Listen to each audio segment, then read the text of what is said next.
Welcome students. तो चलिए आगे बढ़ते हैं और अपने चैप्टर सेकंड फेडरलिज्म को आगे बढ़ाते हैं, क्योंकि हम लोगों ने जो ब्रेक लिया था अब उस ब्रेक के बाद दोबारा आए और इस वीडियो में हम डिस्कस करेंगे अब आगे के कुछ पॉइंट्स को और उन आगे के कुछ टॉपिक्स को जो कि हमारे बोर्ड एग्जाम से रिलेटेड है और हमारे बोर्ड एग्जाम के लिए बहुत इंपॉर्टेंट है। अपने प्रीवियस वीडियो में हमने जो टॉपिक छोड़ा था वो था हमारा ड्यूल ऑब्जेक्टिव्स ऑफ फेडरलिज्म। जब हम ड्यूल ऑब्जेक्ट ऑफ फेडरलिज्म से आगे की तरफ अपनी बुक में बढ़ते हैं तो हम नीचे देखते हैं कि हमें टू रूट्स दिए, two different kind of routes दिए हैं, जिन रूट्स के बेसिस पर जो फेडरलिज्म है, जो फेडरेशन है, वो फॉर्म होता है। अब वो जो दो रूट्स है इससे रिलेटेड क्वेश्चन कई बार हमारे बोर्ड एग्जाम में पूछा गया है और एक इंपॉर्टेंट पार्ट है। तो देखते हैं कि कैसा क्वेश्चन हमारे बोर्ड में इससे रिलेटेड पूछा गया है। हमारे बोर्ड में इससे रिलेटेड पूछा गया है explain two kind of routes through which the federation have been form. वो दो रूट्स बताइए जिसके जरिए फेडरेशन जो है वो फॉर्म्ड होता है। तो चले देखते हैं कि कौन से दो हैं। तो हमारे बुक में दो दिए हैं। The first one is coming together federation and the second one is holding together federation. कई बार हमारे बोर्ड एग्जाम में इन दोनों के बीच का डिफरेंशिएट भी आया है, differentiate between coming together federation and holding together federation. तो चलो एक एक करके दोनों को जान लेते हैं। सबसे पहले देखते हैं coming together federation. Coming together federation क्या है? जिसमें कि हमारे जो इंडिपेंडेंट स्टेट्स होते हैं, यानी जो स्वतंत्र राज्य है but they are not bigger in size, वो छोटे राज्य हैं, ज्यादा बड़े राज्य नहीं है, तो वो क्या करते हैं, सब मिलकर, जो छोटे छोटे राज्य हैं वो सब मिलकर एक बिगर यूनिट बनाते हैं, एक बिगर ग्रुप बनाते हैं और उस बिगर यूनिट को ही हम कहते हैं कमिंग टुगेदर फेडरेशन, जिसमें इंडिपेंडेंट स्टेट एक साथ आगे आते हैं, एक साथ इस बात के लिए राजी है कि वो मिलकर एक बिगर यूनिट बनाएंगे। उसी को हम कहते हैं कमिंग टुगेदर फेडरेशन।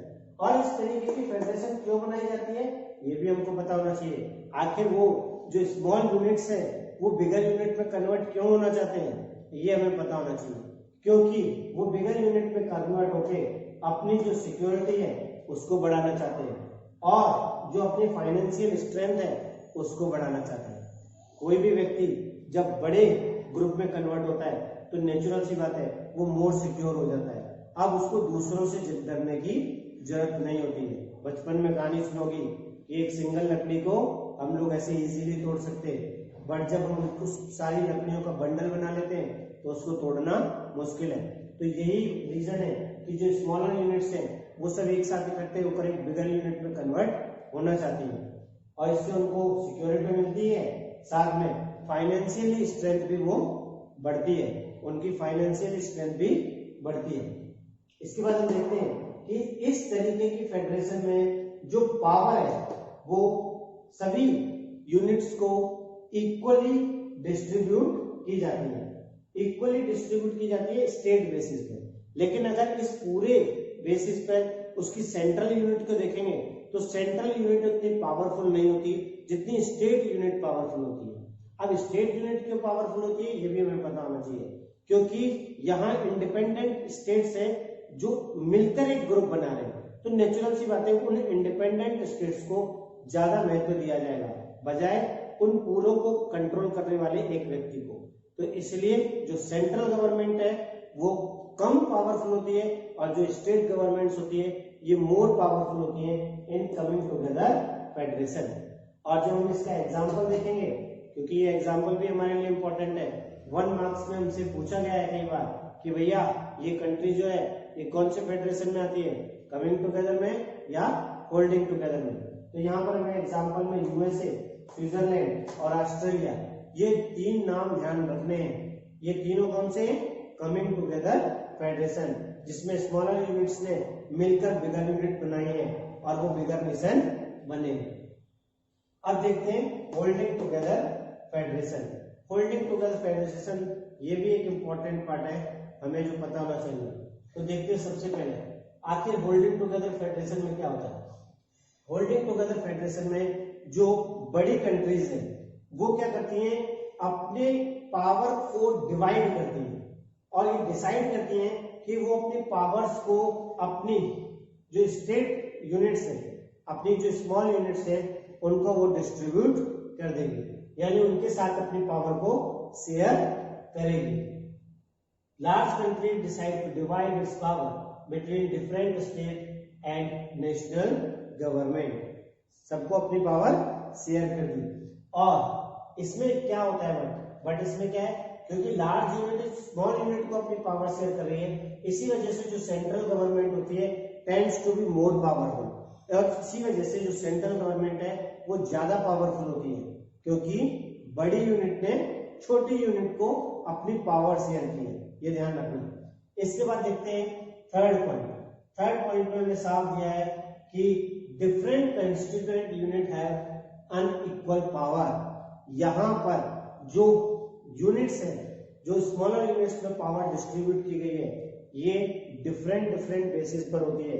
यहाँ पर कुछ यूनिट्स को स्पेशल पावर होती है और कुछ यूनिट्स को कम पावर होती है। ये डिसाइडेड की जाती है सेंट्रल गवर्नमेंट के द्वारा, यानी कि नेशनल गवर्नमेंट के द्वारा। और जब यहाँ पर हम एग्जांपल देखते हैं तो यहाँ पर हम देखते हैं India, Spain and Belgium are the good examples of holding together federation. Clear है? कम से कम 3 मार्क्स का आएगा। 3 मार्क्स में कितने पॉइंट लिखने हैं हमको? कम से कम 4 पॉइंट। तभी क्या होगा, एग्जामिनर हमारे को ऐसे टिक लगाएगा और ऐसे पूरे नंबर दे देगा। क्लियर है? तो फटाफट इसे नोट कर लो या इसका स्क्रीनशॉट ले लो, फिर हम लोग आगे वाले टॉपिक पर बढ़ते हैं। चलो फटाफट बच्चों, कर लिए नोट? तो चलिए आगे बढ़ते हैं और देखते हैं कि हमारी बुक में नेक्स्ट टॉपिक क्या दिया है। नेक्स्ट टॉपिक देखने के लिए हमको पेज पलटना होगा, यानी कि हमको अब आना है पेज नंबर 16 पर। और जब हम पेज नंबर 16 जैसे ही खोलते हैं तो देखते हैं कि जो हमारा टॉपिक है वो एक क्वेश्चन की फॉर्म में हमको दिया हुआ है। और क्वेश्चन की फॉर्म में हमको क्या दिया हुआ है, what makes India A federal country. वो कौन सी चीजें हैं जो भारत को एक फेडरल कंट्री बनाती हैं, जो भारत को एक फेडरल कंट्री में कन्वर्ट करती हैं। पर इस क्वेश्चन को समझने के लिए हमें वापस अपने प्रीवियस टॉपिक्स को देखना होगा। और प्रीवियस टॉपिक्स में जो सबसे इंपॉर्टेंट टॉपिक था वो था फीचर्स ऑफ फेडरलिज्म।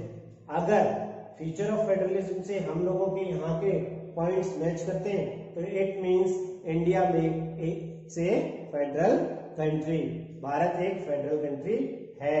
तो सबसे पहले देखते हैं हमारा जो फर्स्ट फीचर था वो था फेडरलिज्म मींस 2 और मोर लेवल ऑफ गवर्नमेंट। और हम देखते हैं कि इंडिया में 3 टायर ऑफ गवर्नमेंट है।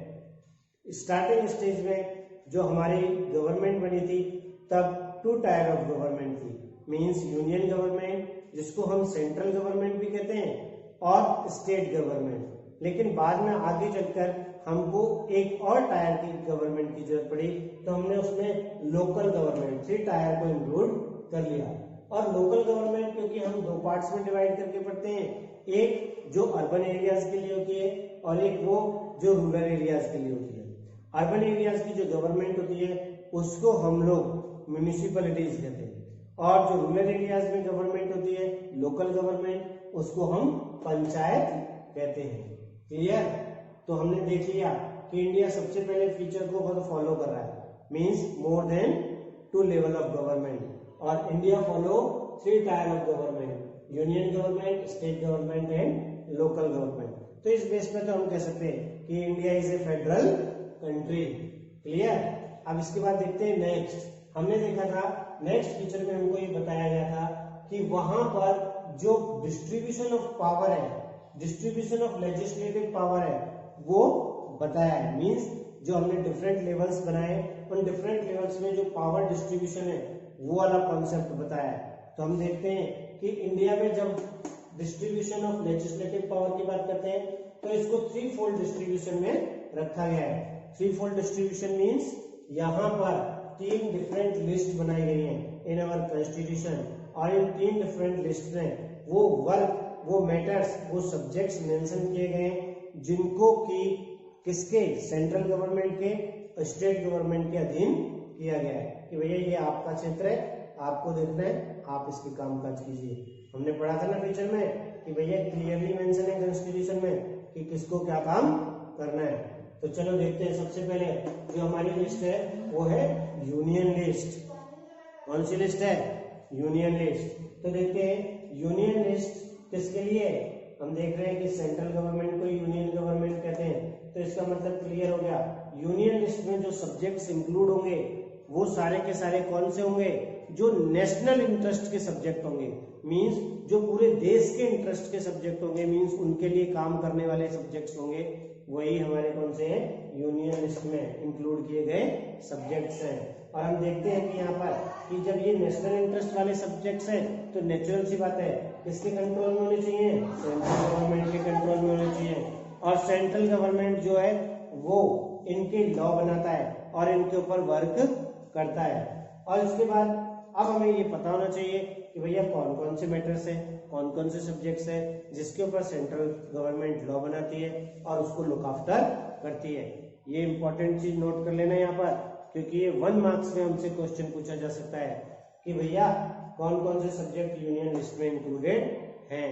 किसी एक का नाम दे देंगे और आपसे क्वेश्चन पूछ लिया जाएगा।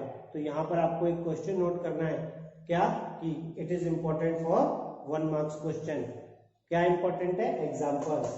हम देखते हैं कि यूनियन लिस्ट में defence, foreign affairs, banking, currency and communication, these are the subjects which are included in union list and all these matters are looked after by central government. अब देखते हैं स्टेट लिस्ट। तो natural सी बात है, नाम से ही पता चल रहा है वो सब्जेक्ट्स जो कि किसके अंडर में होने चाहिए? स्टेट गवर्नमेंट के अंडर में होने चाहिए। वो सब्जेक्ट्स जिसके लिए रूल कौन बनाएगा? स्टेट गवर्नमेंट बनाएगी।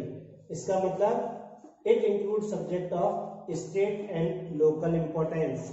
स्टेट और लोकल इंपॉर्टेंस के जो भी सब्जेक्ट्स है वो स्टेट लिस्ट में रखे गए हैं और इसका कंट्रोल किसके हाथ में है? स्टेट गवर्नमेंट के हाथ में है।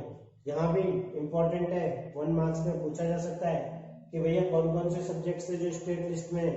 तो सबसे पहले देख लो, police, trade, commerce, agriculture and irrigation. ये वो सब्जेक्ट हैं जो कि स्टेट लिस्ट में इंक्लूड किए गए हैं। तो हमको 2 पार्ट क्लियर है, यूनियन लिस्ट वाला भी और स्टेट लिस्ट वाला भी। कंफ्यूज होने की जरूरत नहीं है। Union means central, state means state. Union means central और स्टेट मीन्स स्टेट। अब देखते हैं थर्ड वन जो लिस्ट है वो है कॉन्करेंट लिस्ट। अब कॉन्करेंट लिस्ट कौन सी लिस्ट होती है पहले तो वो समझ लेते हैं। कॉन्करेंट लिस्ट में वो सारे सब्जेक्ट्स इंक्लूड किए गए जो कि ये दोनों मिलकर करते हैं, means central government as well as state government. और इन दोनों के द्वारा जिन मैटर्स को लुक आफ्टर किया जाता है, जिन सब्जेक्ट्स को लुक आफ्टर किया जाता है, उनको इंक्लूड किया गया है किसमें? कॉन्करेंट लिस्ट में।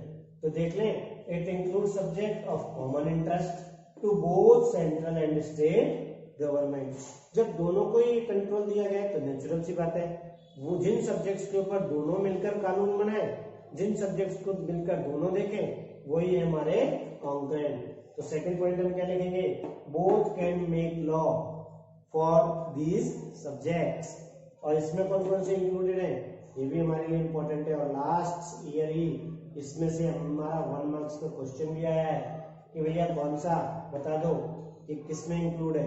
तो देख लें इसमें कौन कौन से? Education, forest, trade union, marriages, adoption and succession. These are the subjects which are included in concurrent list. आ गया ना समझ में? फटाफट से नोट कर लो, फिर आगे बढ़ते हैं।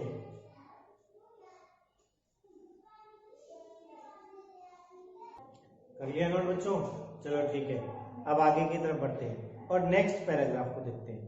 हमारी बुक में जो नेक्स्ट पैराग्राफ है वहां पर एक न्यू वर्ड इंट्रोड्यूस किया गया है जिसको कि रेज्यूडरी सब्जेक्ट के नाम से लिखा हुआ है।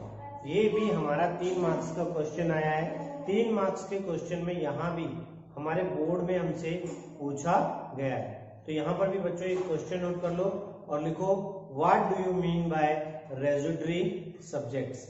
रेजिडुअरी सब्जेक्ट्स किसको कहते हैं, फटाफट लिख लो। लिख लिया, चलो अब इसको समझ लेते हैं आखिर रेजिडुअरी सब्जेक्ट्स है क्या। It include those subjects that came up after the constitution was made. जब हमारा कॉन्स्टिट्यूशन बन गया, कॉन्स्टिट्यूशन बन गया तब तक जितने सब्जेक्ट्स थे उसको यूनियन लिस्ट, स्टेट लिस्ट और कॉन्करेंट लिस्ट में डिवाइड कर दिया गया। लेकिन जब कॉन्स्टिट्यूशन बना, उसके बनने के बाद जो मैटर्स, उसके बनने के बाद जो एरिया, उसके बनने के बाद जो सब्जेक्ट्स इंट्रोड्यूस हुए, उन सब्जेक्ट्स को जिसमें इंक्लूड किया गया उसको ही रेजिडुअरी सब्जेक्ट के नाम से जाना गया। हम जानते हैं कि जो कंप्यूटर सॉफ्टवेयर है, ये इसका एक एग्जांपल है, जो कंप्यूटर सॉफ्टवेयर है ये हमारे कॉन्स्टिट्यूशन बनने के बाद आया, इसीलिए इसको रेजिडुअरी सब्जेक्ट्स में रखा गया। और जो यूनियन गवर्नमेंट होती है उसके पास ये राइट है कि वो इन सब्जेक्ट्स को लुक आफ्टर करे, इन सब्जेक्ट्स को देखे। क्लियर? तो ये हमारा रेजिडुअरी सब्जेक्ट हो गया। अब हम इससे आगे के नेक्स्ट फीचर की तरफ बढ़ते हैं।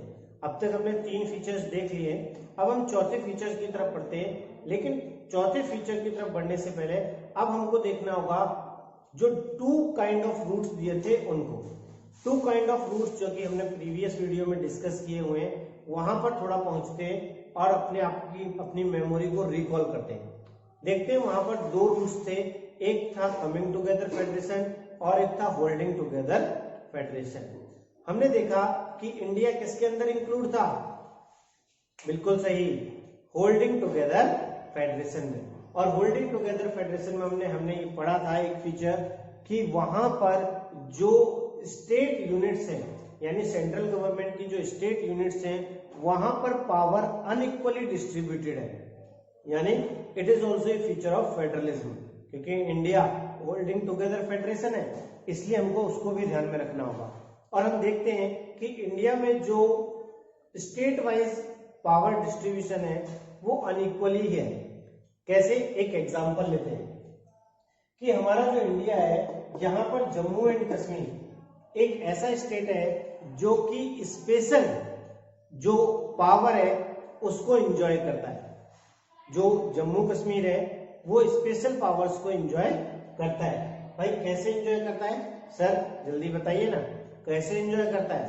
तो हम जानते हैं कि जो जम्मू एंड कश्मीर है वहां पर उसका अपना कॉन्स्टिट्यूशन है, पहली बात तो ये, ठीक है। दूसरी बात ये कि जम्मू कश्मीर का जो लैंड एरिया है, उस लैंड एरिया में जम्मू कश्मीर का रेजिडेंट है तो उसको परचेज करने की परमिशन है।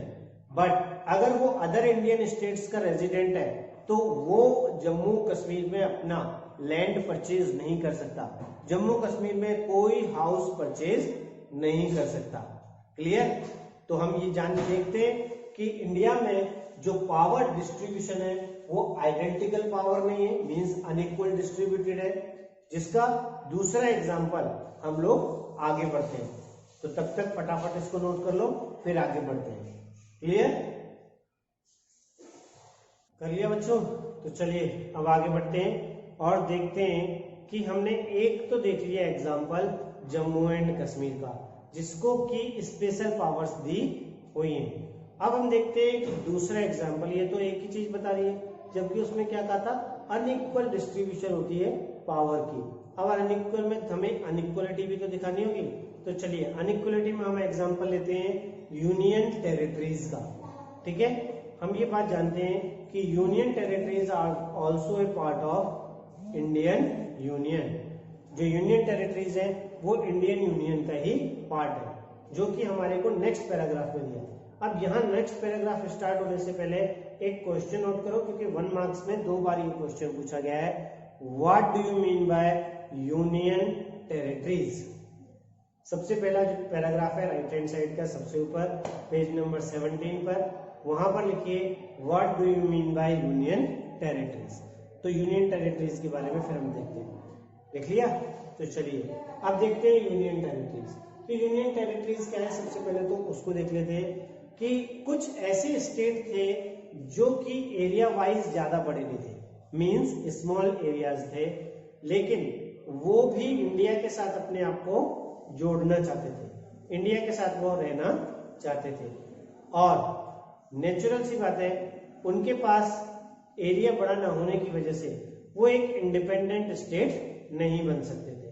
तो वो एरियाज जिनके पास स्मॉल एरिया था but they are not capable to become a independent state, these states, these areas become union territories, और वही एरियाज क्या बन गए, यूनियन टेरिटरीज बन गए। Those areas which are too small to become an independent state but could not merge with the existing state। और हमारे यहाँ टोटल कितनी यूनियन टेरिटरीज हैं, 9। मैंने यहाँ 2 के नाम लिख दिए, बाकी आपको ढूंढने हैं, एक चंडीगढ़ और दूसरा लक्षद्वीप। अब देखते हैं कि ये जो स्टेट्स थे ये कैसे प्रूव करते हैं होल्डिंग टुगेदर को। तो हमने स्पेशल पावर देख लिया। तो ये जो यूनियन टेरिटरीज हैं, these union territories are the part of Indian union but they are enjoying very little power. इनके पास जो राइट्स है, इनको जो पावर दी गई है वो बहुत कम पावर्स है, क्योंकि these union territories are directly running by central government. Central government के द्वारा ये जो यूनियन टेरिटरीज है इनको चलाया जाता है। ठीक है, तो ये सारे पॉइंट्स हम इसमें लिख लेंगे कि यूनियन टेरिटरीज कौन सी हैं, जो कि स्मॉल एरियाज हैं, इंडिपेंडेंट स्टेट नहीं बन सकते, दूसरे स्टेट्स के साथ मर्ज नहीं हुए, इनको लिटिल पावर एंजॉय करनी है but these are the part of Indian union. Example में आप लिख देंगे, और सेंट्रल गवर्नमेंट इनको रन करती है। 3 मार्क्स में भी आ सकता है, 1 मार्क्स में कई बार आया है, तो इसको भी हम कर लेंगे। इसके बाद बढ़ते हैं नेक्स्ट फीचर की तरफ, जो प्रूव करता है India is a federal country. हमने फीचर्स में एक जगह पढ़ा था कि जो फंडामेंटल प्रोविजन चेंजेस है वो सिंगल गवर्नमेंट नहीं कर सकती है, उसके लिए दोनों गवर्नमेंट्स का होना जरूरी है। तो हम ये भी देखते हैं कि इंडिया में जो फंडामेंटल प्रोविजन चेंज करने का कॉन्सेप्ट है वो पूरे तरीके से फेडरलिज्म को फॉलो करता है। कैसे कि यहाँ जो पावर शेयरिंग की गई है यूनियन एंड स्टेट गवर्नमेंट के बीच में, ये हमारे कॉन्स्टिट्यूशन का बेसिक स्ट्रक्चर है, ये हमारे कॉन्स्टिट्यूशन का बेसिक पॉइंट है, power sharing between the union and state government. और यहाँ पर जो पार्लियामेंट है वो अपने बेस पर खुद इसमें कोई बदलाव नहीं कर सकते। अगर इसमें बदलाव करना है तो पार्लियामेंट के जो 2 हाउसेज है उन दोनों हाउसेज में ही कम से कम 2/3 मेजोरिटी की जरूरत है। मींस जो मेंबर है वहां पर टोटल मेंबर, उन टोटल मेंबर्स में से 2/3 की वोटिंग होनी चाहिए जो चेंजेस करने हैं उसके लिए, तभी वो चेंजेस हो सकते हैं। तो यानी ये भी प्रूव हो गया हमारे यहाँ कि जो चेंज वाला प्रोविजन था फीचर में वो भी इंडिया में फॉलो किया जाता है। क्लियर, समझ में आ गया? तो चलिए फटाफट इसको भी नोट कर लीजिए।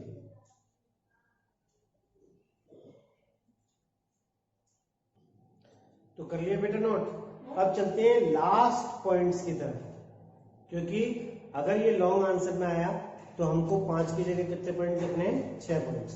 तो अब लास्ट 2 पॉइंट्स देखते हैं और लास्ट 2 फीचर्स भी देखते हैं। हमने देखा कि वहां पर जो फेडरलिज्म का फीचर था वहां पर साफ तौर पर जुडिशियरी के रोल को भी दिखाया था कि अगर कभी कोई डिस्प्यूट क्रिएट होता है between central government and state government, तो judiciary have right to interrupt, कि जुडिशियरी वहां पर इंटरप्ट कर सकता है। और हम ये देखते हैं कि in Indian constitution it is clearly mentioned कि judiciary means high court and supreme court have power to make decision if they find any disputes between union government and state government related to the distribution of power। Power के distribution को लेकर अगर state government और union government में किसी भी प्रकार का डिस्प्यूट दिखता है तो हमारे यहाँ पर जुडिशियरी यानी कि हाई कोर्ट और सुप्रीम कोर्ट को ये राइट है कि वो उन दोनों के बीच में इंटरप्ट करे और अपना डिसीजन दे। क्लियर? तो हमारा नेक्स्ट 5th फीचर भी क्लियर हुआ। अब देखते हैं लास्ट वाला। हमने देखा था revenue, resource of revenue means पैसे का। दोनों के डिस्ट्रीब्यूशन क्लियरली मेंशन है कि भैया स्टेट गवर्नमेंट को क्या और सेंट्रल गवर्नमेंट को क्या। और हम देखते हैं कि जब कभी स्टेट गवर्नमेंट को या यूनियन गवर्नमेंट को अपनी इनकम बढ़ाने का कॉन्सेप्ट होता है, अपनी इनकम को बढ़ाने की इच्छा होती है, तो वो डिफरेंट काइंड के टैक्सेस जो है इम्प्लीमेंट कर देता है और अपनी इनकम को जनरेट कर लेता है। ये क्लियरली मेंशन करता है कि हमारे यहाँ स्टेट गवर्नमेंट और सेंट्रल गवर्नमेंट को उसके रेवेन्यू रिसोर्सेज जो हैं वो कॉन्स्टिट्यूशन में क्लियरली मेंशन किए गए। With the help of all these points we can easily see that, जितने हमने पॉइंट्स पढ़े, टोटल 6 पॉइंट्स हम पढ़ चुके हैं। With the help of all these points we can easily see that India is a federal country. भारत जो है वो एक फेडरल कंट्री है। ठीक है, तो अभी हमारा टॉपिक कंप्लीट हुआ फेडरल वाला कि what makes India A federal country. और इसमें हमने बहुत छोटे छोटे पार्ट्स में डिफरेंट क्वेश्चंस भी देखे जो हमारे बोर्ड एग्जाम में आते हैं। अब हमने यानी कि पेज नंबर 17 तक हम लोग कंप्लीट कर चुके हैं और अब हम लोगों को आगे का जो टॉपिक है वो पढ़ना है। बट उससे पहले हम लेते हैं एक छोटा सा ब्रेक। ब्रेक मतलब आप समझते हो कि जो अगला पार्ट है वो हम लोग नेक्स्ट वीडियो में डिस्कस करेंगे। तब तक के लिए आप लोग इन टॉपिक्स को ध्यान से पढ़ें। If you find any kind of doubt in any topic then call me or send your message in our comment box, ताकि हम लोग वहां पर देख के आपकी क्वेरीज को क्लियर कर सकें। तब तक के लिए देखते रहिए आपका अपना चैनल एएस क्लासेस। और हाँ, लाइक करना, सब्सक्राइब करना और शेयर करना ना भूलें। तो देखते रहिए एएस क्लासेस।